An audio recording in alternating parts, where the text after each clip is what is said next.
క్రీస్తును క్రైస్తవ్యాన్ని ద్వేషించి దూషించిన క్రీస్తు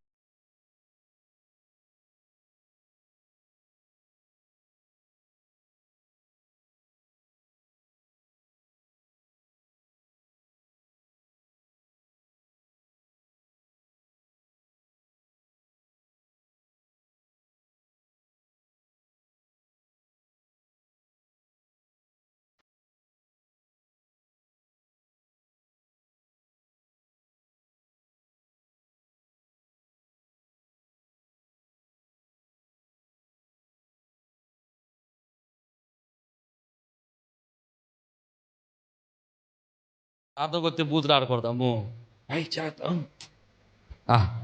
అదే ప్రార్థనకు వస్తే చెడు చూపులు చూడకూడదు. అమ్మో అయి చేద్దాం ప్రార్థనకు వెళ్తున్నాం, మనం చాలా జాగ్రత్తగా ఉండాలి, శుభ్రంగా ఉండాలి, నీట్గా ఉండాలి, అంత బాగుంటుంది. ఇక్కడ మనకున్నటువంటి చెడు అలవాట్లన్నీ ఆ చెప్పుల దగ్గర వదిలిపోతాం. మళ్ళీ వెళ్ళేటప్పుడు మళ్ళీ అవి తొడుక్కుని వెళ్ళిపోతాం. దేవునికి స్తోత్రం. మరి ఇంకా నీ జీవితంలో ఎప్పుడు వస్తుంది మార్పు? వాక్యాన్ని వినడం కాదు. హలో, వాక్యాన్ని విని దాన్ని ఏం చేయాలి? గ్రహించాలి. వాక్యాన్ని గ్రహించాలి. అందుకని అంటాడు, నీ వాక్యము నన్ను బ్రతికిస్తుంది, నీ వాక్యము నాకు నెమ్మదిని ఇస్తుంది. భక్తుడైనటువంటి దావీదు ఓ చక్కటి మాట రాస్తాడు చూడండి. 119వ కీర్తనలో 119వ కీర్తన 9వ చరణం, యవనస్తులు దేని చేత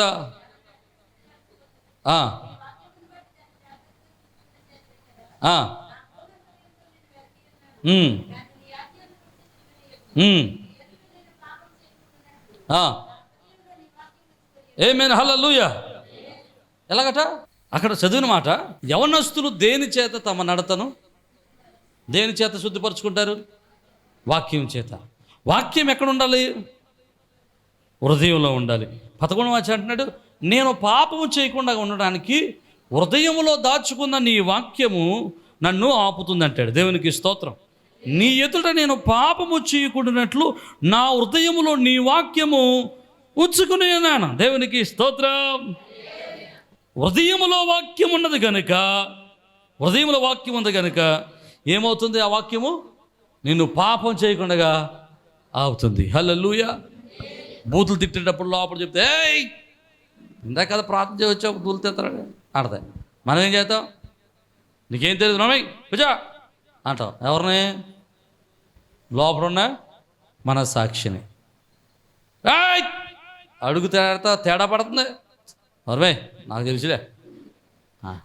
వాక్యాన్ని వినడం కాదు, వాక్యమును అనుసరించి 17వ వచనం అంటాడు, నీ వాక్యమును బట్టి నేను నడుచుకుందును. ఎలాగట? నీ వాక్యమును బట్టి.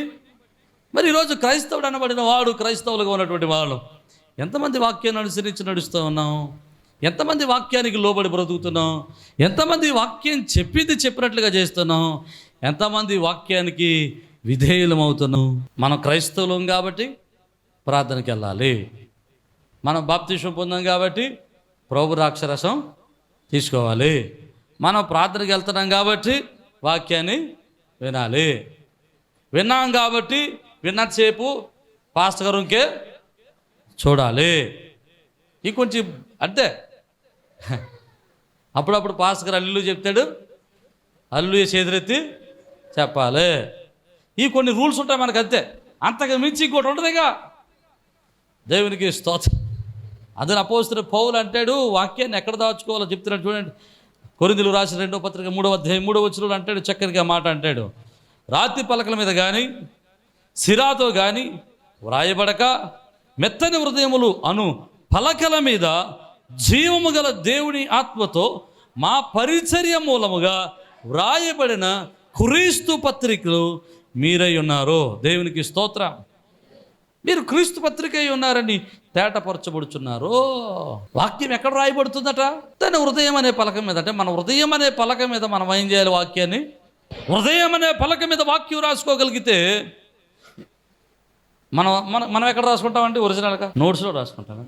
ఇప్పుడు రాసుకోవద్దని అంటలేదు, రాసుకోవాలి తప్పనిసరిగా. నోట్స్లో రాసుకున్నటువంటి ఆ పుస్తకాన్ని ఎవడైనా పట్టుకెళ్ళిపోవచ్చు. మీ పిల్లలు చింపేయచ్చు. ఒకవేళ మీరు పలహారం పంచిపెట్టడానికి వెళ్తే నీ పక్కన ఉన్న 2 కాగితాలు చింపేసి పట్లం కట్టేయచ్చు. కానీ నీ హృదయం అనే పలక మీద వాక్యాన్ని రాసుకుంటే అది ఎవడు ఎప్పటికీ దొంగిలించలేడు. ఈరోజు నేను అంటున్నాను, ఆంధ్రేయ వాక్యాన్ని వినవాడు మాత్రమే కాదు. యోహాను శిష్యులు చాలామంది ఉన్నారు. ఆంధ్రేయతో పాటు మరొకరు, ఇద్దరు మాత్రమే యేసును వెంబడించగలిగిన వారు.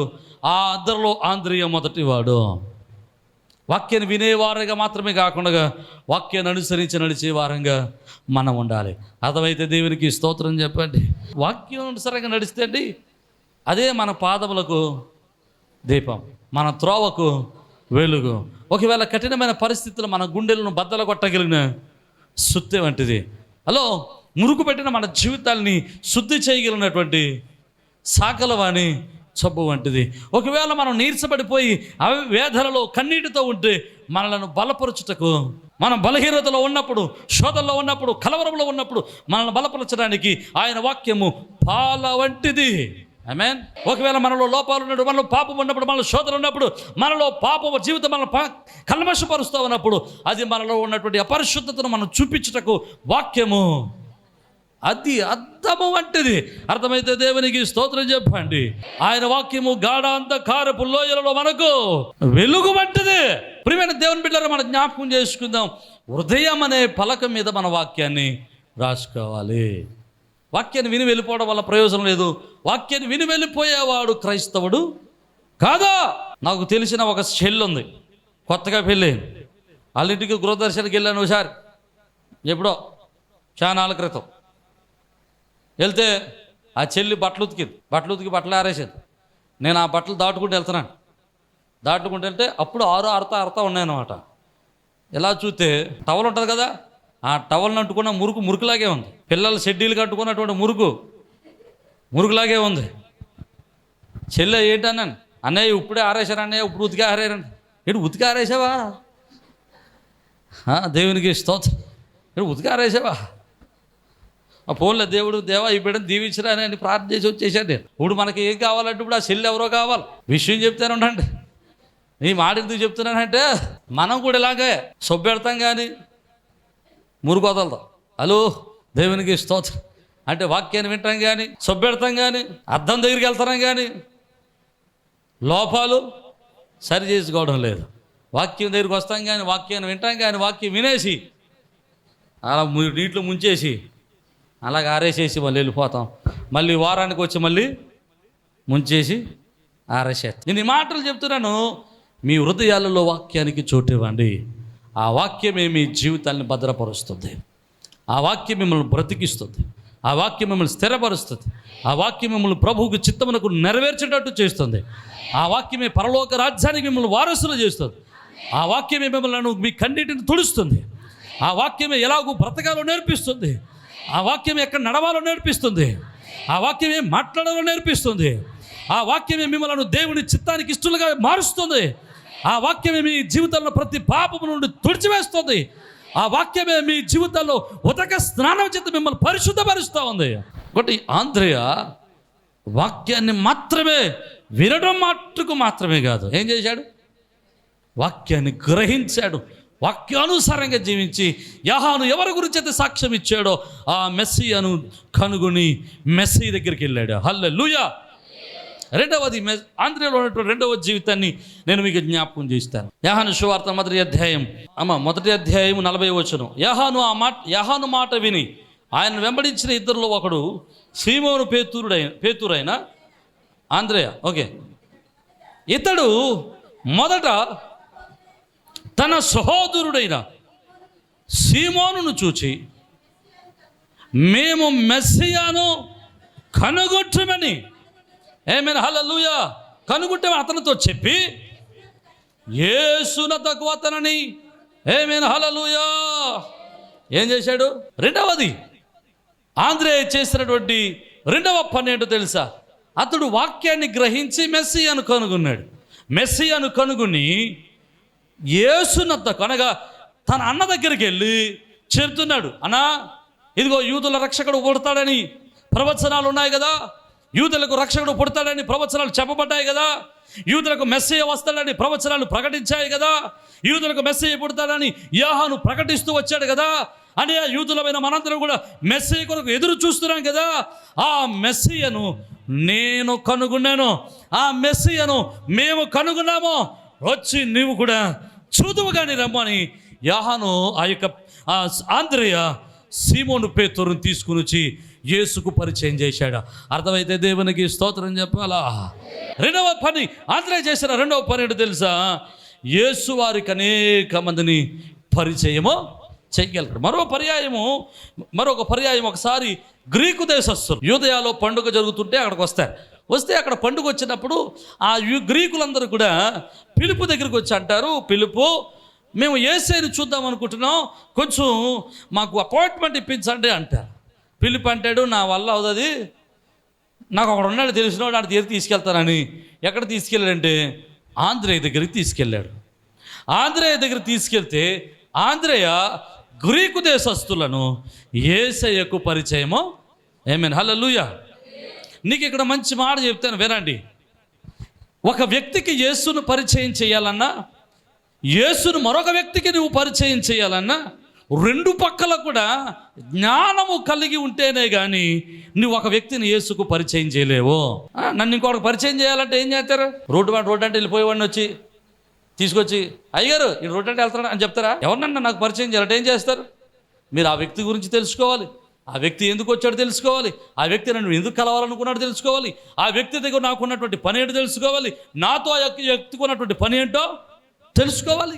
ఇన్ని విషయాలు తెలిసిన తర్వాత వీళ్ళిద్దరు మనసులు ఏకపరిచి ఇద్దరు ఆలోచనలు ఒకటి చేసి అప్పుడు తీసుకెళ్తే అప్పుడు వారి బంధం బలపడుతుంది. అంటే ఇక్కడ ఉన్నటువంటి ఆంద్రేయకు ఉన్నటువంటి మంచి జ్ఞానం ఏంటంటే యేసు ఎవరో తెలుసు, యేసు ఎక్కడి నుంచి వచ్చాడో తెలుసు, యేసు గురించి చెప్పబడిన ప్రవచనాల మీద అతనికి మంచి జ్ఞానం ఉంది, యేసు గురించి చెప్పబడినటువంటి ప్రవచనాల గురించిన జ్ఞానం ఉంది, యేసు గురించి చెప్పబడిన ప్రతి వాక్యం పట్ల అతనికి ఒక మంచి పట్టుదల ఉంది. అంతేకాదు సీమోను పేతురు దేనికోసం ఎదురు చూస్తున్నాడో ఆంద్రేయకు తెలుసు. హలో, పేతురు ఎవరి కోసం ఎదురు చూస్తున్నాడు? యూదులందరూ ఎవరి కోసం చూస్తున్నారు? మెస్సీ కోసం చూస్తున్నారు. గ్రీకు దేశస్తులు యేసు దగ్గరికి ఎందుకు వచ్చారో ఆంద్రేయకు చెప్పగానే ఆంద్రేయ వారి యొక్క ఆలోచనలు ఎరిగిన వారిని యేసుకు పరిచయము. ఆమేన్, హల్లెలూయా, హల్లెలూయా, హల్లెలూయా. నీకు యేసు ఎవరో తెలిస్తేనే కానీ, యేసు ఎలాంటి వాడో తెలిస్తేనే కానీ నీవు యేసును ఇతరులకు పరిచయము చేయలేవు. రోగంతో ఉన్న వాడి దగ్గరికి వెళ్ళి యేసయ్యను ఏమని పరిచయం చేస్తారు మీరు? అందుకనే మనం పరిచయం చేయలేకపోతున్నాం. రైట్, మీరు చేయలేరు, మన వల్ల కాదు. ఒక వ్యక్తికి ఎవరు అవసరమో, ఒక వ్యక్తికి ఎలాంటి అవసరమో, ఆ వ్యక్తికి అవసరం ఏంటో, అవసరములు యేసయ్య స్థితి ఏంటో తెలిస్తే కానీ ఆ వ్యక్తిని యేసయ్యకు పరిచయము చేయలేము. ఒక రోగిష్టి దగ్గరికి వెళ్ళి యేసయ్యను స్వస్థపరిచేవాడిగా పరిచయం చేయాలి. ఒక వేదనలో ఉన్న వాడి దగ్గరికి వెళ్ళి యేసయ్యను మన చెత్త యావత్తును మోసేవాడిగా పరిచయం చేయాలా. ఒక పాపభారంతో మింపబడి పాపభారం చేత పాప ప్రాయశ్చిత్తం లేదా పాప యొక్క పశ్చాత్తాపంతో ఉన్న వాడి దగ్గరికి వెళ్ళి ఆయన క్షమించే దేవునిగా పరిచయం చేయాలా. లోకరక్షణ కొరకు లేదా ఆత్మరక్షణ కొరకు ఎదురు చూస్తున్న వాడిని పరలోక రాజ్యానికి తీసుకెళ్ళినటువంటి క్రీస్తుగా, మార్గముగా, సత్యముగా ఆయన పరిచయం చేయాలా. అందరూ విడిచిపెట్టేసినప్పుడు ఒంటరిగా ఉన్నవాడికి యేసయ్యను ఒక స్నేహితునిగా పరిచయం చేయాలా. అర్థమవుతున్న వారు చెప్పాలి దేవునికి స్తోత్రం. ప్రతి ఒక్కరికి సరిపడిన వాడు ఆయన, అందరికి సరిపడిన వాడు ఆయన, ఆపదలున్న వారికి సరిపడిన వాడు ఆయన, శ్రమల్లో ఉన్న వారికి సరిపడిన వాడు ఆయన, రోగుతున్న వారికి సరిపడిన వాడు ఆయన, బలహీనతల వారికి సరిపడిన వాడు ఆయన, సమస్యల వారికి సరిపడిన వాడు ఆయన. ఆయన అందరికీ అన్ని వేళలో అన్ని సమయాల్లో ఆయన సమకూర్చగలిగిన వాడు, సమకూర్చి వారిని స్థిరపరచుటకు, బలపరచుటకు ఆయన సమర్థుడైన దేవుడు. మొదట ఆ వ్యక్తికి ఎవరు అవసరమో తెలుసుకోవాలా, ఆ వ్యక్తికి యేసు ఎలా సరిపోతాడో అర్థం చేసుకోవాలా. అందుకనే ఆంద్రేయ అనేక మందిని యేసయ్య వైపు తిప్పగలిగాడు. ఒక వ్యక్తి దగ్గరికి వెళ్ళినప్పుడు, ఆ వ్యక్తికి ఉన్న శ్రమలు చెప్తున్నప్పుడు, ఆ వ్యక్తి ఉన్న కన్నీరు చెబుతూ ఉన్నప్పుడు ఆ వ్యక్తికి యేసు గురించి నువ్వు ఎందుకు చెప్పలేకపోతున్నావంటే ఆ సందర్భంలో యేసును వారికి ఎలా పరిచయం చేయాలో నీకు తెలీదు. ఒక విగ్రహారాధన చేసేవాడు, దేవుణ్ణి వెతికేవాడు, దేవుని కొరకు బొరకులాడేవాడు, దేవుడు ఎక్కడో ఉన్నాడో తెలియక దేవుని కోసం వెతులాడేవాడికి దేవుడిని యేసుని ఎలా పరిచయం చేయాలో మనకు తెలీదు. కన్నీటితో ఉన్నవాడికి యేసుని ఎలా పరిచయం చేయాలో మనకు తెలీదు. ఇవన్నీ ఎప్పుడు తెలుస్తాయి? వాక్యాన్ని మన హృదయంలో దాచుకున్నప్పుడు, వాక్యాన్ని విన్నప్పుడు, వాక్యాన్ని గ్రహించినప్పుడు, అప్పుడు దేవుని చిత్తం ఏంటో, దేవుని యొక్క ఆలోచన ఏంటో, దేవుని గుణలక్షణాలు ఏంటో, ఆయన ఏమై ఉన్నాడో, ఆయన ఎవరిని ఏ విధంగా ఓదార్చగలడో మనకు అర్థమవుద్ది. శరీరం నుంచి మనసును కానీ ఆత్మను కానీ వేరు చేయలేకపోతున్నాం కాబట్టే అందరూ ఇక కూర్చున్నారు. దేవునికి స్తోత్రం. అందుకని నా వైపు చూస్తున్నట్టుగా ఆ చూపు ఎవరికి అవసరం అంటే గొర్రెల కాపరకు అవసరం, మనక. గొర్రెల కాపరట గొర్రెలన్నిటిలో అలాగా కొండ కిందకి పంపించి కొండ మీద ఒక పెద్ద రాయిని చూసుకుని రాయి మీద నుంచుని కర్ర ఇలా బోటేసుకుని ఆ కర్ర మీద గడ్డ ఇలా పెట్టుకొని ఇలా సూతాన్ని ద్రాతాడట. అప్పుడు ఏదైనా జంతువు వచ్చినప్పుడు ఉన్నాడు సూతనాడు రూ అందుకుని వెళ్ళిపోతుంటాయట. ఎవడన్నా దొంగోడు వచ్చి ఆ గొర్రెలు ఎత్తుకెళ్ళిపోదాం అనుకుంటే సూతనాడు అన్నయ్య అందుకుని వెళ్ళిపోతుంటాడట. అది దేవునికి స్తోత్రం. మనకు కాదు ఆ చూపు అవసరం, మనకి వాక్యమును గ్రహించగలిగిన మనస్సు అవసరం. దేవునికి స్తోత్రం. వాక్యమును గ్రహించగలిగినప్పుడు, వాక్యాన్ని విన్నప్పుడు, వాక్యాన్ని మనసులో దాచుకున్నప్పుడు, వాక్యమును అర్థం చేసుకున్నప్పుడు, దేవుడి శక్తిని, దేవుని యొక్క సామర్థ్యతను మనం అర్థం చేసుకున్నప్పుడు మనము ఇతరులకు క్రీస్తును పరిచయము చేయగలము. అర్థమైతే దేవునికి స్తోత్రం చెప్పాలా? ఈరోజు నన్ను ఈ మాట చెప్పనామండి, ఇక నుండైనను మీరు క్రీస్తుని ఇతరులకు పరిచయము చేదురుగాక. ఇక నుండి నేను క్రీస్తు యొక్క లక్షణములు గ్రహించుదురుగాక. ఇక్కడ నుండి నేను క్రీస్తును అనేక మందికి పరిచయం చేయడానికి వాక్యములో బలవంతులు ఎదుగుదురుగాక. ఇక నుండి నేను అనేక మంది క్రీస్తు రెక్కలకు రప్పించుటకు మీరు శక్తివంతులకు దురుగాక, ఆత్మపూర్ణులకు దురుగాక, వాక్యముతో నింపబడుదురుగాక, వాక్య ఉతక స్నానము పొందుదురుగాక. రెండవది ఆంధ్రేయులో ఉన్నటువంటి రెండవ లక్షణం ఏంటంటే అనేక మందిని ప్రభు దగ్గరికి నడిపించగలిగిన వాడు. దానియేలు గ్రంథం 12:3 అంటాడు, ఎందరో అనేకులను నీతి మార్గంలో నడిపించుటకు ప్రభు వైపు తిరుపుతారో వారందరూ కూడా ఆకాశమందు నక్షత్రముల వలె ప్రకాశించుదురు. హల్లెలూయా. బుద్ధిమంతులైతే ఆకాశ మండలంలో జ్యోతులను పోలిన వారు ప్రకాశించెదరు. నీతి మార్గం అనుసరించి నడుచుకున్నట్లు ఎవరు అనేకులు త్రిప్పుతారో వారు నక్షత్రముల నిరంతరము. ఆమేన్. ఎంతమంది నిరంతరం ప్రకాశించే సూర్యుడు ఉన్నారు, నిరంతరం ప్రకాశించే నక్షత్రాలు ఉన్నారు. మనం నిరంతరం ప్రకాశించే నక్షత్రాలు ఉండాలంటే అనేక మంది ప్రభువుని ఎంతకు నడిపించాలి. దానియేలు గ్రంథం 12:3 అంటే మనం ప్రకాశించే నక్షత్రాలుగా ఉండాలంటే ఏం చేయాలి? అనేకులను ప్రభు వైపు త్రెప్పగలగాలి. దేవునికి స్తోత్రం చెప్దాం. ఎక్కడి నుంచైనా మనం ఒక్కొక్కరు ఒక్కొక్క ఆత్మను ప్రభు కొరకు పట్టుకుందుముగాక. ఒక్కొక్కరు ఒక్కొక్క ఆత్మను ప్రభు దగ్గర తీసుకొచ్చుదుముగాక. ఒక్కొక్కరు కొన్ని వందల ఆత్మలను ప్రభు యొద్దకు సంపాదించుదుముగాక.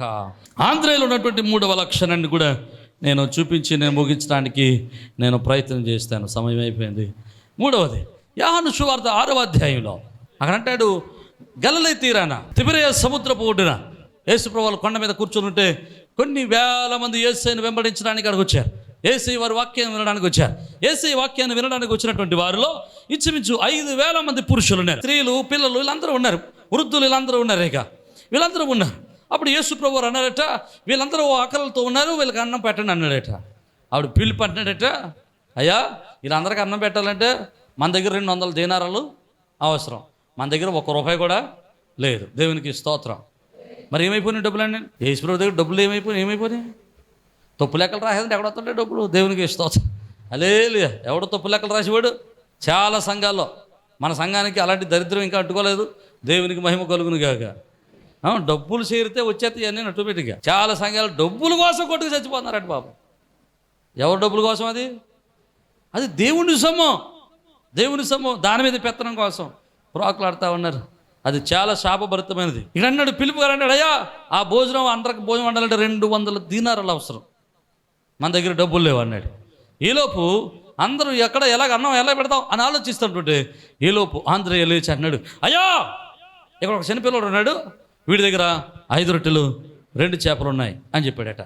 చదవండి ఒకసారి ఆ మాట. సహోదరుడైన ఆంధ్రేయ, సీమోను పేతురు యొక్క సహోదరుడైన ఆంధ్రేయ అన్నాడట, అయ్యా ఇక్కడ చిన్నపిల్లడు ఒకడు ఉన్నాడు, వీడి దగ్గర ఎన్ని ఉన్నాయి? 5 రొట్టెలు 2 చిన్న చేపలు ఉన్నాయి. కానీ ఎంతమంది సరిపోతాయి? అక్కడ ఎంతమంది ఉన్నారు? 5,000 మందిలో వీడు ఒక్కడి దగ్గర భోజనం ఉన్నదా? 5,000 మందిలో వీడు ఒక్కడే భోజనం తెచ్చుకున్నాడా? అక్కడ ఇంకా భోజనం తెచ్చుకున్న వాళ్ళు చాలా మంది ఉంటారు.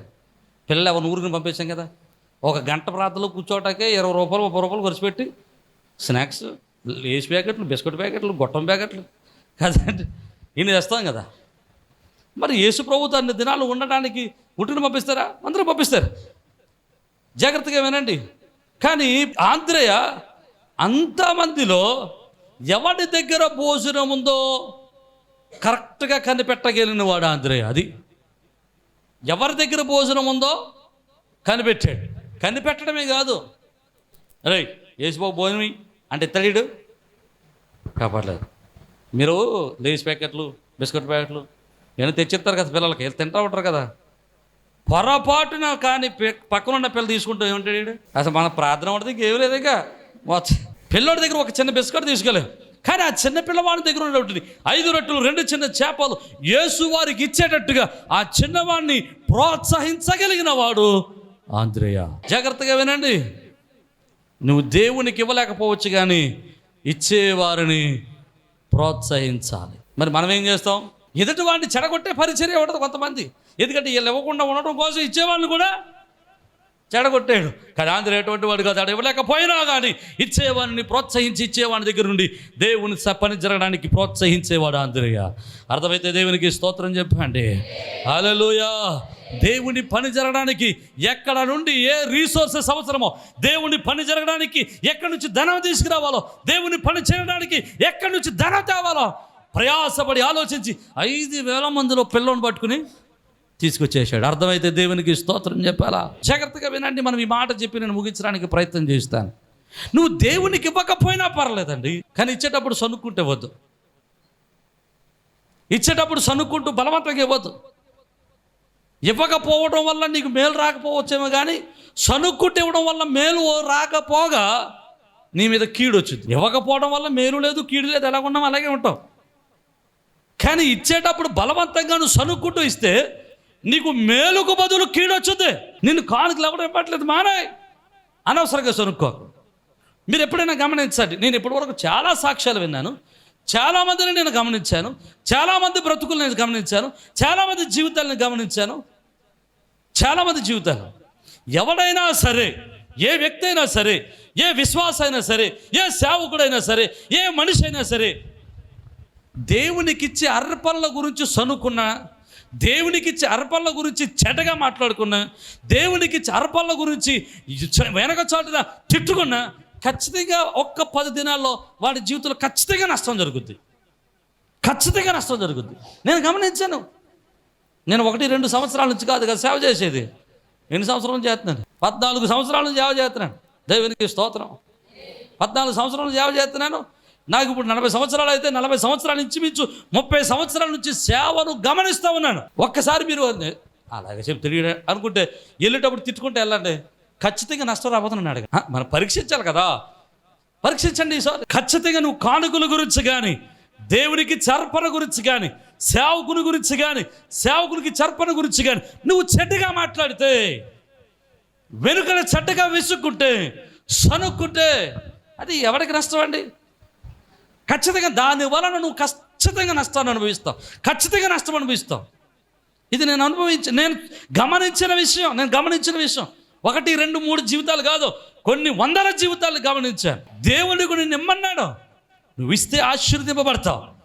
ఇవ్వడం నీకు ఇష్టం లేదా? దాని గురించి నోరు కూడా, నాకు 4 ఉంది, నా ఇష్టం వచ్చినట్టు మాట్లాడతాను, 4 ఉంది, నాకు ఇష్టం వచ్చినట్టు చెప్తాను. హలో, దేవునికి స్తోత్రం, హల్లెలూయా. ఏమండి, నా ఇష్టం వచ్చినట్టు మాట్లాడతానంటే కుదరదు. ఇచ్చేది ఎవరికి ఇస్తున్నావు? చెప్పట్లేదు, దేవునికి ఇస్తున్నావు. నీకు ఇచ్చినప్పుడు, దేవునికి ఇచ్చినప్పుడు నీకు ప్రతిఫలం ఇచ్చేది ఎవరో? దేవుడు. ఇప్పుడు మధ్యలో ఎవరిని తిట్టుకున్నా నువ్వు? ఇప్పుడు పాస్టర్ గారు ఎవరి చేత నియమించబడ్డాడు? మరి ఇప్పుడు ఎవరు తిట్టినట్టు నువ్వు? మీరు ఒకసారి వెనక్కి వెళ్ళి ఆలోచించుకోండి.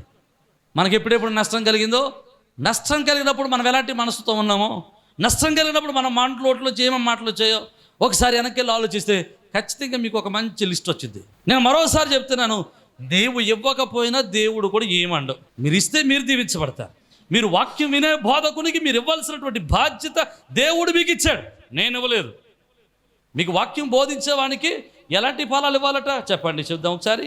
ఉపదేశం పొందువాడు ఉపదేశించేవానికి మంచి పదార్థములలో భాగం ఇవ్వవలను, ఇది వాక్యము. ఇది నేను చెప్పింది కాదు. అదో ఎవరు చెప్పింది? దేవుడు చెప్పింది.